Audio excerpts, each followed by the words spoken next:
Assalamualaikum warahmatullahi wabarakatuh. Nama saya Fadil Furqan Najil. Saya dari kelas D3 Perhotelan, kelas F. Saya akan mempresentasikan tugas ARM tentang strategi dan analisis manajemen sumber daya manusia.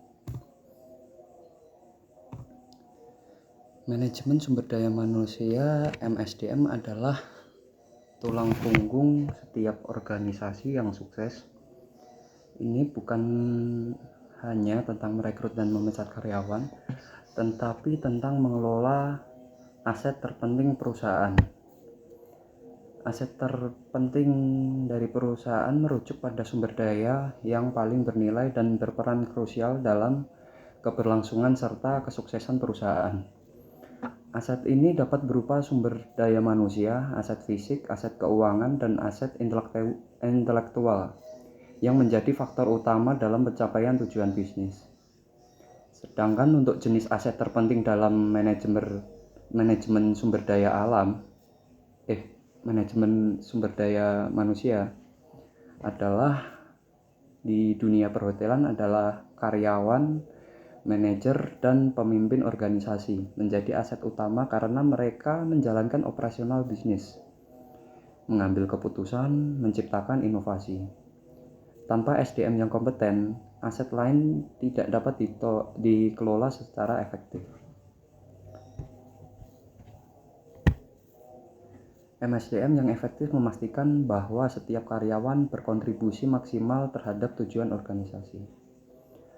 Dalam presentasi ini, saya akan membahas berbagai aspek penting dari MSDM, mulai dari perencanaan SDM (sumber daya manusia) hingga analisis sumber daya manusia modern.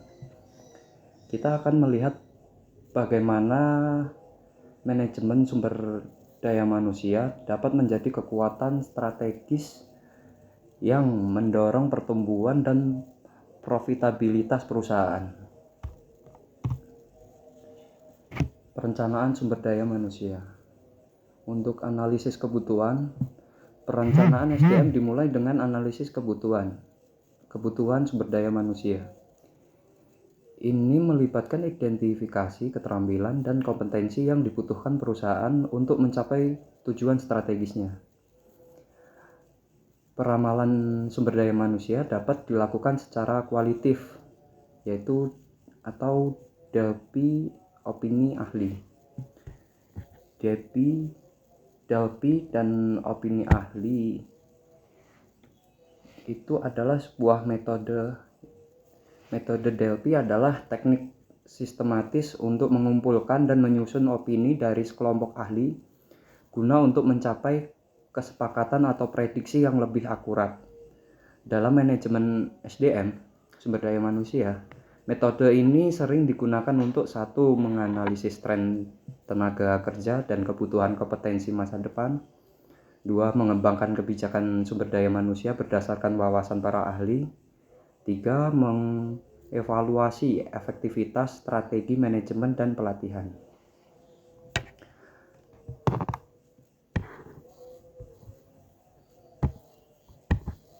Untuk opini ahli itu adalah pandangan atau pendapat dari individu yang memiliki keahlian, pengalaman dalam bidang tertentu termasuk sumber daya manusia.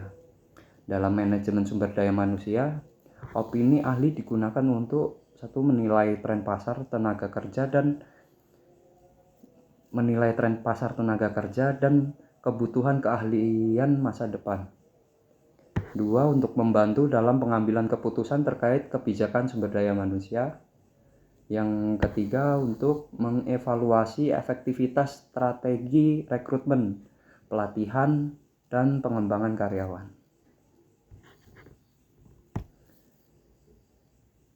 Untuk analisis regresi dan simulasi ini, itu adalah untuk analisis regresi adalah teknik statistik yang digunakan untuk memahami hubungan antara satu atau lebih variabel independen dengan variabel dependen Dalam manajemen sumber daya manusia, analisis regresi sering digunakan untuk memprediksi kinerja karyawan berdasarkan faktor seperti pelatihan, pengalaman, dan kepuasan kerja.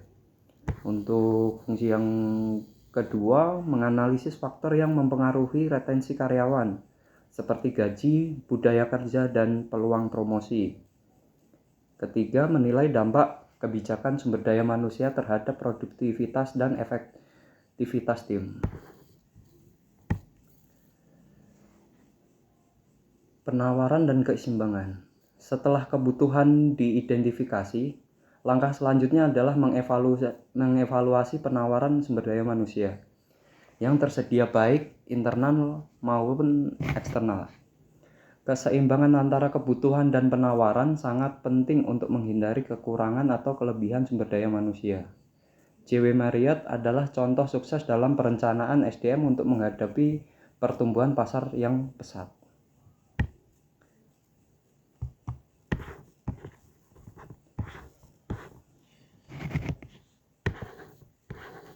Yang diterapkan J.W. Marriott dalam perencanaan SDM. 1. Program pelatihan dan pengembangan berkelanjutan. J.W. Marriott sangat fokus pada pelatihan karyawan untuk meningkatkan keterampilan mereka. Memiliki Marriott Development Academy yang memberikan pelatihan bagi karyawan di berbagai level, mulai dari staf operasional hingga manajerial. Yang kedua, mempromosikan budaya atau people first. Perusahaan menerapkan filosofi take care of the executives and they will take care of the customer. Jaga karyawan, maka mereka akan menjaga pelanggan. Dengan menciptakan lingkungan kerja yang positif, mereka meningkatkan retensi dan kepuasan kerja karyawan. Yang ketiga, perekrutan berbasis pertumbuhan pasar. Untuk menghadapi pertumbuhan pasar yang pesat, J.W. Marriott mengadopsi strategi perekrutan yang proaktif, seperti program rekrutmen kampus untuk menarik talenta muda berbakat. Yang kedua, perekrutan internal yang memungkinkan karyawan mendapatkan promosi dan mobilitas karir. Strategi keempat, strategi diversitas dan inklusi. J. Marriott menerapkan kebijakan inklusi dengan rekrutan manajemen SDM, sehingga mereka dapat menarik tenaga kerja yang lebih beragam untuk memenuhi kebutuhan pelanggan dari berbagai latar belakang. Yang kelima, pemanfaatan data dan teknologi dalam SDM. Dengan menggunakan analisis data, J.W. Marriott dapat memprediksi kebutuhan tenaga kerja, mengoptimalkan jadwal kerja, serta meningkatkan kepuasan dan produktivitas karyawan.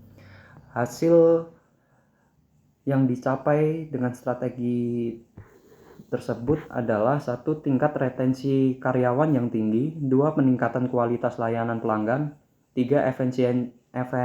Efisiensi dalam pengelolaan SDM yang mendukung ekspansi bisnis global.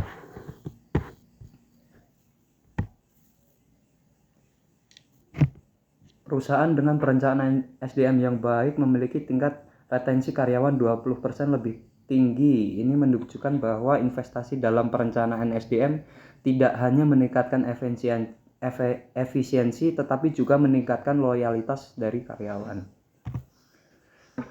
Rekrutmen dan seleksi. 1. Strategi rekrutmen.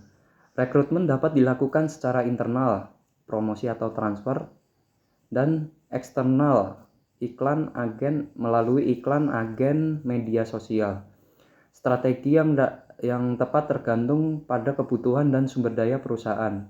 Sangat penting untuk mempertimbangkan biaya dan efektivitas setiap strategi. 2. Metode seleksi. Metode seleksi meliputi wawancara, tes psikotes, kemampuan, dan pusat penilaian. Tujuan seleksi adalah untuk mengidentifikasi kandidat yang paling cocok dengan posisi yang tersedia. Mengurangi bias dalam proses seleksi sangat penting untuk memastikan keadilan.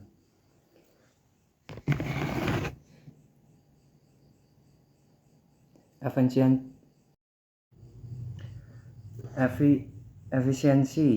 Penggunaan algoritma cerdas dalam rekrutmen oleh Kaliber meningkatkan efisiensi sebesar 30%. Ini menunjukkan bahwa teknologi dapat membantu perusahaan menemukan talenta terbaik dengan lebih cepat dan efektif. Pelatihan dan pengembangan. Jenis pelatihan dapat berupa orientasi, pelatihan keterampilan, dan pelatihan manajemen. Setiap jenis pelatihan memiliki tujuan yang berbeda dan harus disesuaikan dengan kebutuhan karyawan dan perusahaan. Metode pengembangan meliputi mentoring, coaching, dan penugasan. Pengembangan karyawan dapat membantu mereka meningkatkan keterampilan dan kompetensi mereka, serta mempersiapkan mereka untuk peran yang lebih besar di masa depan. Evaluasi efektivitas. Evaluasi efektivitas adalah proses penilaian untuk mengukur sejauh mana strategi kebijakan dan praktik manajemen sumber daya manusia berhasil dalam mencapai tujuan organisasi. Evaluasi ini bertujuan untuk memastikan bahwa kebijakan dan program SDM memberikan dampak positif terhadap produktivitas kinerja karyawan dan keberhasilan keseluruhan perusahaan. Dan efektivitas pelatihan sangat penting untuk memastikan bahwa pelatihan memberikan hasil yang diharapkan. Evaluasi ini dapat dilakukan berdasarkan reaksi, pembelajaran, perilaku, dan hasil. Manajemen kinerja. Yang pertama, proses. Manajemen kinerja melibatkan penetapan tujuan, pemantauan, evaluasi, dan umpan balik. Proses ini harus transparan dan adil untuk memastikan bahwa karyawan merasa dihargai dan termotivasi. Umpan balik yang konstruktif dan berkelanjutan sangat penting untuk meningkatkan kinerja karyawan. Metode evaluasi kinerja meliputi skala peringkat, checklist, insiden kritis, MBO, dan 360 derajat. Sistem manajemen kinerja berbasis OKR di Tokopedia adalah contoh yang paling baik. Perusahaan dengan sistem manajemen kinerja yang efektif memiliki produktivitas 10-12% lebih tinggi. Peningkatan. Dengan sistem yang baik, karyawan dan perusahaan dapat terus berkembang. Kompensasi dan benefit. Kompensasi meliputi gaji, insentif, dan bonus. Benefit meliputi asuransi, cuti, tunjangan, dan program kesejahteraan. Strategi kompensasi yang adil dan kompetitif sangat penting untuk menarik dan mempertahankan talenta terbaik. Paket kompensasi dan benefit. Benefit. Perusahaan yang menawarkan benefit yang baik memiliki tingkat kepuasan karyawan 15% lebih tinggi. Ini menunjukkan bahwa benefit bukan hanya tentang uang, tetapi juga tentang kesejahteraan karyawan. Asuransi dan tunjangan adalah benefit yang paling dihargai oleh karyawan. Yang ketiga adalah keadilan. Dengan kompensasi yang adil, karyawan dapat meningkatkan kualitas kerjanya. Hubungan industrial. Hubungan industrial yang harmonis sangat penting untuk menciptakan lingkungan kerja yang positif dan produktif. Peran serikat pekerja dalam MSDM sangat penting untuk memastikan bahwa hak karyawan dilindungi untuk dipenuhi. Negosiasi kolektif dan penyelesaian perselisihan adalah proses penting dalam hubungan industrial. Komunikasi yang efektif antara manajemen dan karyawan sangat penting untuk membangun kepercayaan dan kerjasama. Hubungan industrial yang harmonis di perusahaan.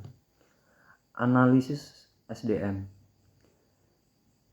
Analisis sumber daya manusia adalah penggunaan data untuk pengambilan keputusan sumber daya manusia.